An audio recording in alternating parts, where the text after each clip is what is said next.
નમસ્કાર મિત્રો, ભારતનું સાહિત્ય ભાગ 1 માં આપનું હાર્દિક સ્વાગત છે। જોઈએ પ્રશ્ન નંબર 1 કે પંજાબના પ્રચલિત લોકનૃત્યનું નામ જણાવો। અકિયાનટ, નાદિયા, કિક્કલી કે મુજરા। જવાબ છે ઓપ્શન ક કિક્કલી। પ્રશ્ન નંબર 2 સાકેત નામે કઈ નગરી જાણીતી છે? ઉજ્જૈન, ગયા, પ્રયાગ કે અયોધ્યા। સાચો જવાબ છે ઓપ્શન ડ અયોધ્યા। પ્રશ્ન નંબર 3 ઇન્દ્રિયોને શાંત સ્થિર કરવાની ક્રિયા એટલે યોગ। આ વાક્ય કયા શાસ્ત્રમાં સમાવિષ્ટ છે? કઠોપનિષદ, ભાગવદ ગીતા, મહાભારત કે રામાયણ। જવાબ છે અ કઠોપનિષદમાં। પ્રશ્ન નંબર 4 ઈસવીસન 1893માં યુનાઇટેડ સ્ટેટ્સના શિકાગોમાં ભરાયેલ વિશ્વ ધર્મ પરિષદમાં ભારતીય સંસ્કૃતિ અને તત્વજ્ઞાન વિશે ભાષણ કોણે આપ્યું હતું?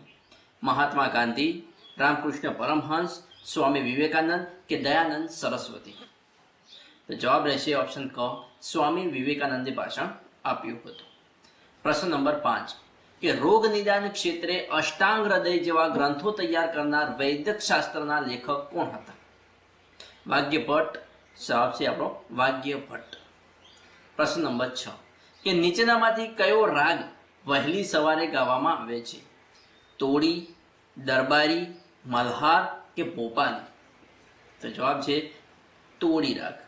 તોડી રાગ વહેલી સવારે ગાવામાં આવે છે। પ્રશ્ન નંબર 7 નાટ્યશાસ્ત્ર કોણે લખ્યું છે? સારંગદેવે, અબોબલે, ભરતમુનિએ કે માતંગ ઋષિએ? કોણે લખ્યું છે? તો જવાબ છે ઓપ્શન ક ભરતમુનિએ નાટ્યશાસ્ત્ર લખ્યું છે। પ્રશ્ન નંબર 8 સતીપતિ સંપ્રદાય એ કયા રાજ્યનો આદિવાસી સમુદાય છે? હિમાચલ પ્રદેશ, ગુજરાત, કર્ણાટક કે ઓરિસ્સા? આપણો જવાબ રહેશે ઓપ્શન બ ગુજરાત। પ્રશ્ન નંબર 9 ભારતના મોટાભાગના પ્રખ્યાત અને મધ્યયુગમાં બંધાયેલા મંદિરો 3 પ્રકારની સ્થાપત્ય શૈલી ધરાવે છે। નીચેના પૈકી કયો વિકલ્પ આ 3 શૈલી સિવાયની શૈલી દર્શાવે છે? નાગર, વેસર, દ્રવિડ કે ચૈત્ય? તો જવાબ છે ચૈત્ય શૈલી એ 3 શૈલીઓ સિવાયની છે, જેમાં નાગર, વેસર અને દ્રવિડ આ 3 શૈલીઓનો સમાવેશ થાય છે। પ્રશ્ન નંબર 10 નીચેના પૈકી કયું સંસ્કૃત મહાકાવ્ય નથી? તો જવાબ છે મેઘદૂત। મેઘદૂત એ સંસ્કૃતનું મહાકાવ્ય નથી, જ્યારે શિશુપાલ વધ, કિરાતાર્જી નિયમ અને કુમાર સંભવ આ 3 સંસ્કૃત મહાકાવ્ય છે। પ્રશ્ન નંબર 11 વલ્લમકલીનો ઉત્સવ કયા રાજ્યમાં ઉજવવામાં આવે છે? તમિલનાડુ, આંધ્રપ્રદેશ, કેરલા કે કર્ણાટક? તો જવાબ છે કેરલા। પ્રશ્ન નંબર 12 ડાંગી અને ચંબા લોકનૃત્ય કયા રાજ્યમાં કરવામાં આવે છે? ઝારખંડ, હિમાચલ પ્રદેશ, ઉત્તરાખંડ કે છત્તીસગઢ? તો જવાબ છે હિમાચલ પ્રદેશ। ડાંગી અને ચંબા લોકનૃત્ય હિમાચલ પ્રદેશમાં કરવામાં આવે છે। પ્રશ્ન નંબર 13 પન્નાલાલ ઘોષ કયા વાદ્ય વાદક હતા? વાયોલિન, વાંસળી, સિતાર કે તબલા? તો જવાબ છે ઓપ્શન બ વાંસળી। પન્નાલાલ ઘોષ વાંસળી વાદ્યવાદક વાંસળીના વાદક હતા। પ્રશ્ન નંબર 14 મોહિની અટ્ટમ કયા રાજ્યનું નૃત્ય છે? કેરળ, તમિલનાડુ, કર્ણાટક કે ઓડિશા? તો જવાબ છે કેરળ। મોહિની અટ્ટમ એ કેરળ રાજ્યનું નૃત્ય છે। પ્રશ્ન નંબર 15 નીચેનામાંથી કયું સ્થળ અશોક સ્તંભથી જોડાયેલું છે? સાંચી, ખજુરાહો, માંડુ કે છત્રી? તો જવાબ છે ઓપ્શન અ સાંચી। સાંચી જે અશોક સ્તંભથી જોડાયેલું છે। પ્રશ્ન નંબર 16 નૃત્યના દેવાધિદેવ કોણ હતા? નટરાજ, નારદ, વિષ્ણુ કે બ્રહ્મા? તો જવાબ છે નટરાજ। નૃત્યના દેવાધિદેવ એટલે નટરાજ। પ્રશ્ન નંબર 17 કે ભારતના બિસ્માર્ક તરીકે કોણ ઓળખાય છે? રવિશંકર મહારાજ, મોહનદાસ ગાંધી, સરદાર વલ્લભભાઈ પટેલ કે મહાદેવભાઈ દેસાઈ? તો આપણો જવાબ રહેશે ઓપ્શન ક સરદાર વલ્લભભાઈ પટેલ, જે ભારતના બિસ્માર્ક તરીકે ઓળખાય છે। પ્રશ્ન નંબર 18 લજ્જાની લેખિકા કોણ છે? શોભા ડે, અરુંધતી રોય, તસ્મીલા નસરીન કે કિરણ બેદી? તો જવાબ છે તસ્લીમા નસરીન. લજ્જાની લેખિકા કોણ છે? તો તસ્લીમા નસરીન. પ્રશ્ન નંબર 19 કે મિડનાઇટ ચિલ્ડ્રન પુસ્તકના લેખક કોણ છે? આર કે નારાયણ, વિક્રમ શેઠ, સલમાન રશીદ કે વી.એસ. નાયપોલ.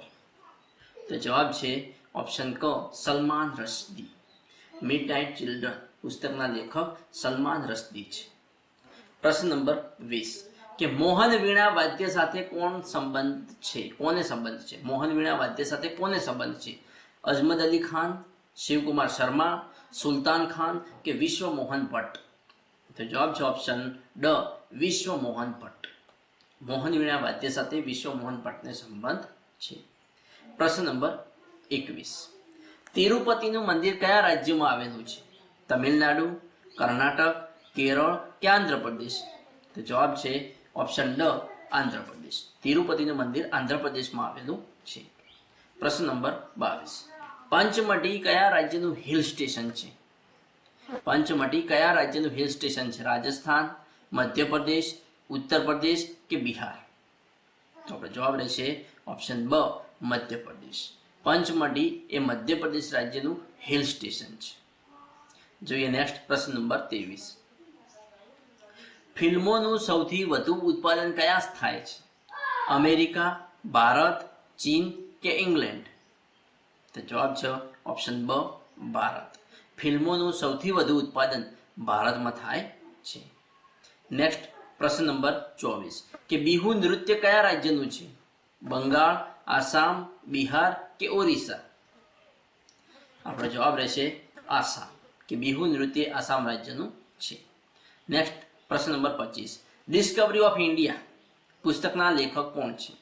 રાધાકૃષ્ણન, જવાહરલાલ નહેરુ, વિનોબા ભાવે કે Govind Vallabh. Discovery of India પુસ્તકના લેખક કોણ છે? તો આપણો જવાબ રહેશે ઓપ્શન બ, Jawaharlal Nehru. Discovery of India પુસ્તકના લેખક જવાહરલાલ નહેરુ છે. તો વિદ્યાર્થી મિત્રો, આપણે આજનો ટેસ્ટ અહીંયા પૂર્ણ કરીએ છીએ. નેક્સ્ટ પ્રશ્નો જોવા, ભાગ 2 જોવા મારી ચેનલને સબસ્ક્રાઇબ કરવાનું અને તમારા મિત્રો સાથે લિંક શેર કરવાનું ના ભૂલતા. Thanks for watching my video.